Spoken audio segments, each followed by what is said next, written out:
Bukas ang ilang kongresista sa isinusulong na charter change ni House Deputy Speaker Ronaldo Puno. Git ni Puno, maraming problema sa hinaharap ang maiiwasan kung aamyendahan na ang konstitusyon.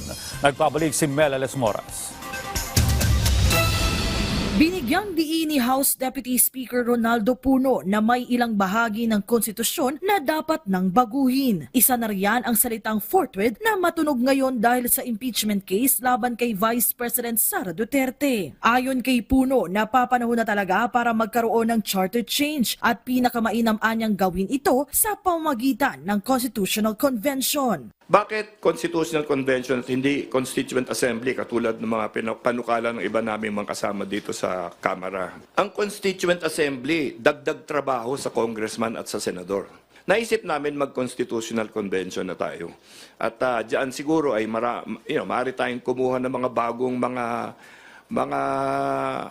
mamumuno at namumuno sa ating mga iba't ibang mga distrito, yung mga taong talagang sagad sa pag-aral sa ating mga batas at saligang batas. Kaugnay naman sa salitang forthwith, git ni Puno, dapat ay palitan na ito ng aktwal na bilang ng araw o panahon para hindi na rin naghuhulaan. Git ng House Leader, kung hindi lang malabo ang ilang bahagi ng saligang batas, mas mapagtutuunan sana ng pansin ang merits ng complaint sa ngalan ng accountability. Saligang batas natin ito ang ating issue ngayon. Ano ba talaga ibig sabihin ng forthwith? You know? Nasa diksyonaryo, may mali yata ang diksyonaryo. So, ngayon mag-a-adjust pa yung diksyonaryo ngayon, maglalagay sila ng bagong definition ng forthwith. Tapos, one versus once. Ang dadali natin sa Supreme Court, ano ba talaga ibig sabihin? One or once? Siguro naman dapat mas mga kahulugan na mga uusapan ang dadali natin doon. Hindi ba? Nakakalungkot naman na ganyan yung mga klaseng mga kontrobersyang dinadala sa ating kataas-taasang hukuman.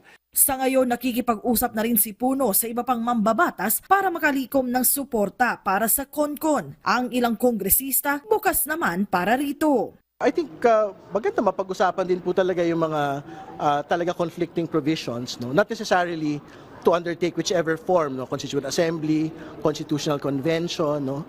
At the very least, pag-usapan ano ba yung mga problematic provisions today. Tama rin yung sinabi niya na kung talagang magkakaroon ng amendatory process, it should be a CONCON, Constitutional Convention, as against Constitutional Commission. Kasi pag Constitutional Commission, members talaga ng Congress ang mga uupo dyan. So it's always easy to attribute or impute ang mga self-serving interests on the part of the CONCOM. Unlike yung CONCON, talagang the members of the CONCON ay kailangan ay i-elect muna.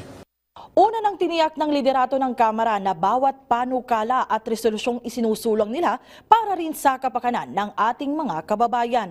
Mel Moras para sa Pambansang TV sa Bagong Pilipinas.